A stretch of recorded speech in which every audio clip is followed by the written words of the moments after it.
Hi everyone, my name is Aiden from Vacuums R Us and Sewing 2 here in wonderful Colorado.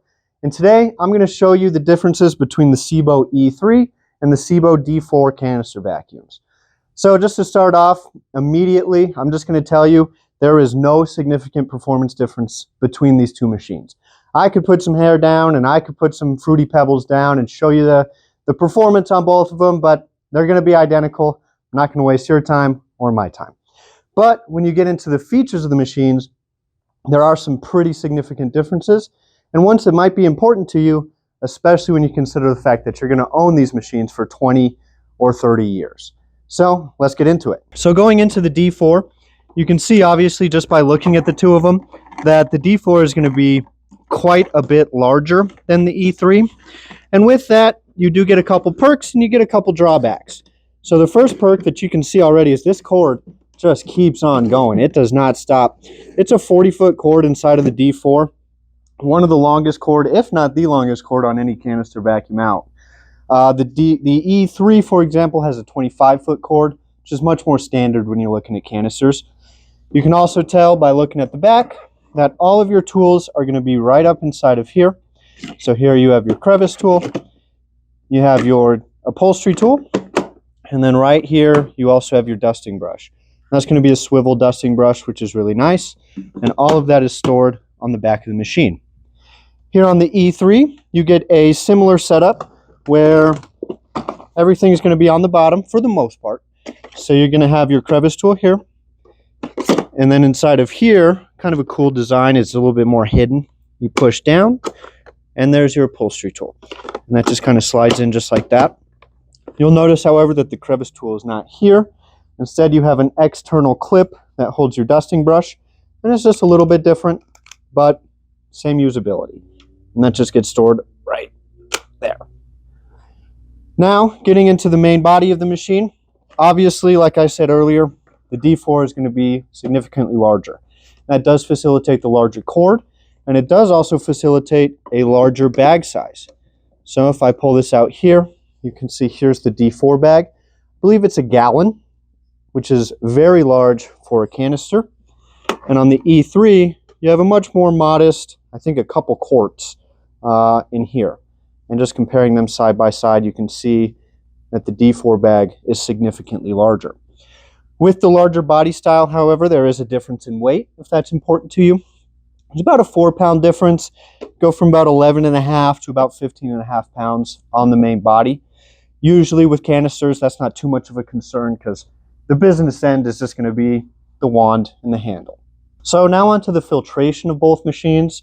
Both of them do have hospital grade S-class filtration, so not any differences between the actual particulate filtration. But what you will notice, and I like this a lot on the D4, is you can see on the D4, when you remove the filter, you're actually removing and replacing the entire gasket that seals this vacuum cleaner up.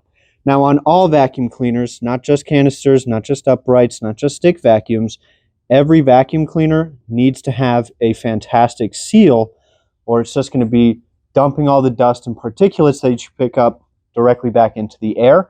It's also going to reduce your performance. So the ability to replace the main gasket seal on your D4 every time you change your filter is really awesome. You don't have to worry about it. You can see that on the E3, it's actually integrated into the lid, so you only replace this once it starts to fail, and once again it's going to have a performance impact. You can also see the size of the filters. The D4, the filter takes up a significant amount of space, whereas on the E3 you're going to get a much smaller filter here, and on both of them you're going to have a filter on the back. So on the E3 you simply pop that out. There's your filter. On the D4, you kind of push here, give it a little turn, and there's your filter. You can see ours kind of needs to be replaced, but much larger than the E3, which could theoretically have an impact on airflow, but once again, like I said, not any significant performance differences between the two. While I have it flipped over onto the back here, you can also see that the D4, has 4 swivel wheels, which is really, really important. So even though it's a bigger body, it does maneuver super well, especially because they swivel. And because you can see that they're on each corner of the vacuum, you are never going to tip this thing over, ever, in a million years. If you do, I'll pay you 10 bucks. Don't hold me to that. This one here, you can see you have two here on the corners, but this one here is in the middle, so it is a little bit more susceptible to kind of flipping over every once in a while if you're really manhandling the thing, but shouldn't be the biggest issue. Both of them as well are air belt systems, is what Sebo calls them.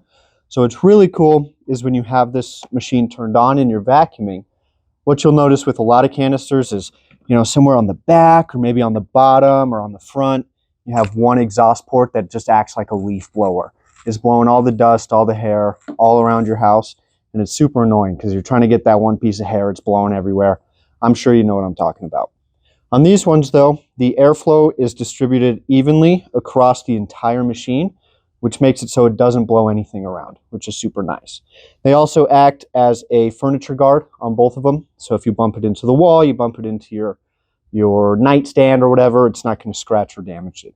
One of the biggest differences, if not the biggest difference, between the E3 and the D4 canister vacuums actually comes down to its basic usability. You know, when you're vacuuming, you kind of want something that is easy. You don't want to think about it. You just kind of want to vacuum. And where it comes down to, the main difference is going to be on the hose setup. So you can see on the E3, it's like your standard canister vacuum, where this hose is completely rigid. It does not move. It does not swivel. It just sits there. Whereas on the D4, they made it so that the hose swivels with the body. So you can see that it has about a 350-degree turn radius. So I know it sounds like the difference between the hose styles really wouldn't make that much of a difference.